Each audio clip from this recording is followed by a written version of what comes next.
నత్రజనిని స్థిరీకరించి మొక్కకు అందజేసే మన సూక్ష్మ జీవులు ఉన్నాయని మీకు తెలుసా? నేను మీ డాక్టర్ SLB. నత్రజని స్థిరీకరించే సూక్ష్మ జీవుల్లో ముఖ్యమైన యోధుడు అజోస్పిరిలం.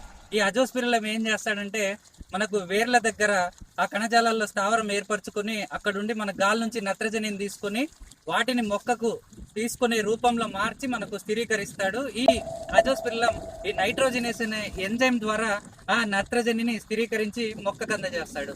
ఈ అజోస్పిరిలం ఉండడం వల్ల మొక్కలు చాలా రుదుగా పెరుగుతాయి, అదేవిధంగా చాలా పచ్చగా వస్తాయి. అజోస్పిరిలం వాడకం వల్ల మనకు 15% నుంచి 20% వరకు దిగుబడి అనేది పెరుగుతుంది.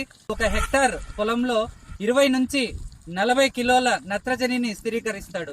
ఈ రసాయనాల మీద ఆధారపడడం ఆ ఖర్చు మనకు తగ్గిస్తుంది. రసాయన ఎరువులు మనకు తాత్కాలికంగా మనకు పోషకాలను అందిస్తే ఈ అజోస్పిరిలం అనేవాడు మనకు శాశ్వతంగా మనకు భూమిని కాపాడుతూ పోషకాలని అందజేస్తాడు. రేపటి వ్యవసాయం కేవలం రసాయనాలతో కాదు, సూక్ష్మ జీవుల శక్తితో నడుస్తుంది. నేల బ్రతికితేనే రైతు గెలుస్తారు. రైతన్న, మీరు ఒక్కసారి మీ నేల మాట వినండి.